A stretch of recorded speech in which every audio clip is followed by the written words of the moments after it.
Welcome to the tire and tube section of CanadaBicycleParts.com's maintenance videos.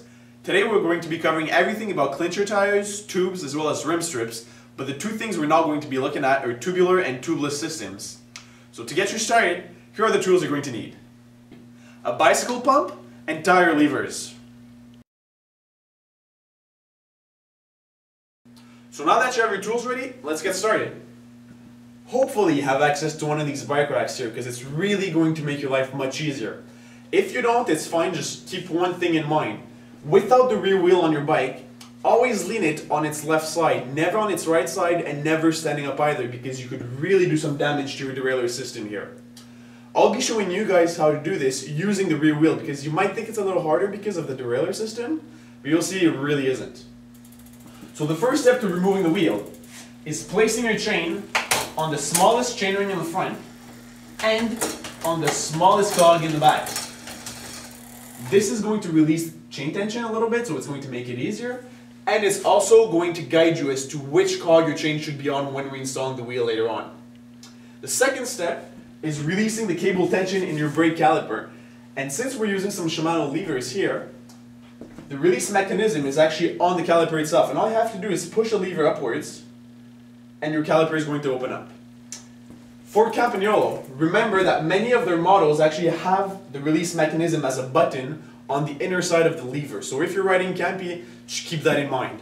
The final step is simply to open up your quick release lever, unscrew a few turns, and slowly guide your wheel downwards through the derailleur mechanism until you can easily unhook the chain, at which point your wheel is off and you're ready to go on to step number 2.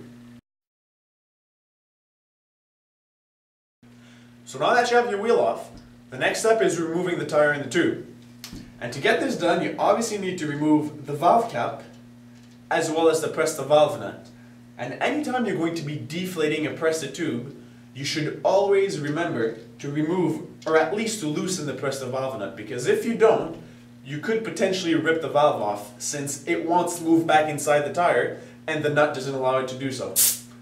Unscrew the valve and press it to deflate the tube. You really want to make sure that there is no air left inside the tube because the smallest amount of air is really going to give you a hard time. Now this is where our tire levers come into play. Starting opposite to the valve, take one lever and hook it to one side of the tire. Move 15 centimeters down the tire, take the second lever and do the same thing. And when you're ready, you want to be pushing both levers downwards towards the ground. You're going to see that this section of tire comes off. Remove both levers, making sure that that section remains off the rim. Move 15 centimeters down the tire again, and repeat the process. You want to be doing this until you're sure that your tire is loose enough to be easily removed, at which point you can simply slide the lever along the rim. Once this is done, it means you have one side of the tire that's off the rim. And to get the other side off, once again, you want to start opposite to the valve, remove that section of tube, pull on the tire, push it off the sidewall, and then push it back down towards the valve. The second side is going to come off. Remove the valve, and now everything is off the wheel, and you can move on to step number 3. So if you got a flat tire, it's now time for inspection, and the first thing you want to be looking at is your tube. For example, if you find holes on the inner side of your tube, it usually means you have a problem with your rim or your rim strips. On the other hand, if you find holes on the outer surface of your tube, it probably means you have problems with your tire. So about the wheel, things you want to be looking for are the rim strip condition. You want to make sure that it's smooth all along, and you also want to make sure that nothing gets in the way of the tire seating. So make sure the rim strip is also properly installed.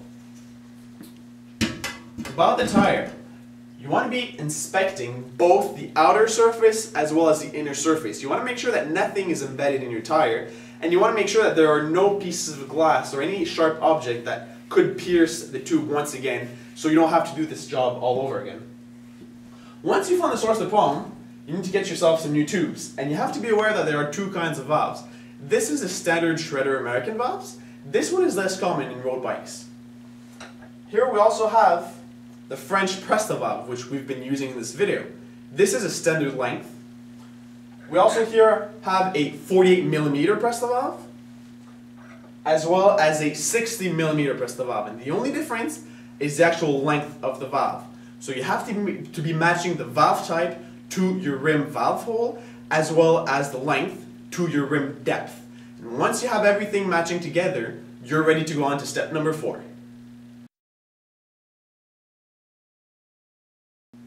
So now that you're ready to mount your tire, there's only one rule you must follow here. You must use no tools. Everything done in this section of the video is done by hand. And this is really important because if you use tools, chances are you're going to pierce your brand new tube and you're going to have to do this all over again. So the first step is installing one side only of the tire on the rim. No tube here, only install one side of the tire on the rim. And if you really want to get fancy, you can always align the colored tag on the tire to the valve hole on the rim.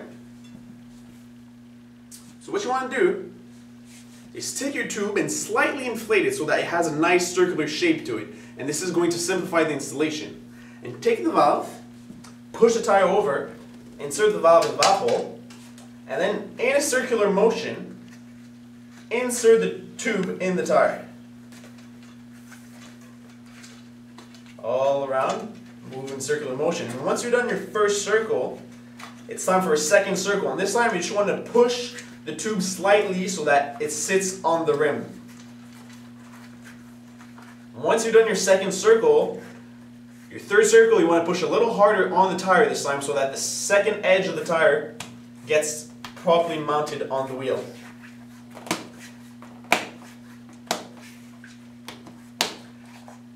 One trick is you should never keep the last section of the tire in front of the valve because the valve is now going to make your life easier.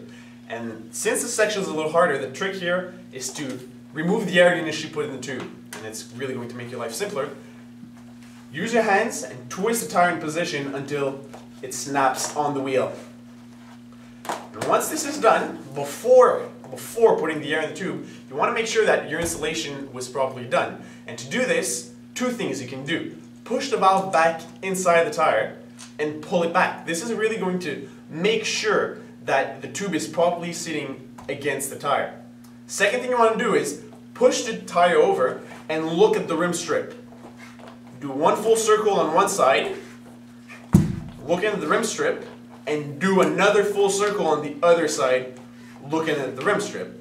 If ever you see your tube, the installation was not done properly, and you should do it again, because if you just pump it up, it's going to go off. So now you're ready to pump it up if everything's fine, and you're ready to reinstall the wheel. The last step is reinstalling the wheel. In this case, for the rear wheel, what you want to do is push your wheel up and insert the cassette in between both chain lines. You then align your top chain line on the smallest cog, because if you remember from the beginning, this is where we place our derailleur. Next, guide your rim through your brake caliper and pull your wheel into the dropout so that it sits fully in the dropouts. Once this is done, tighten your quick release lever a few turns until you meet resistance halfway. At this point, it's ready to be close to the frame. Don't forget to close your brake release mechanism and test your brakes a few times to make sure they work properly before your first ride. Finally, place your rear derailleur back on the middle gear so that you don't ride off right away on your smallest cog and smallest chainring, which is not good for your derailleurs or your chain. This officially concludes this tutorial video brought to you by CanadaBicycleParts.com. Please visit our website for more upcoming articles and videos.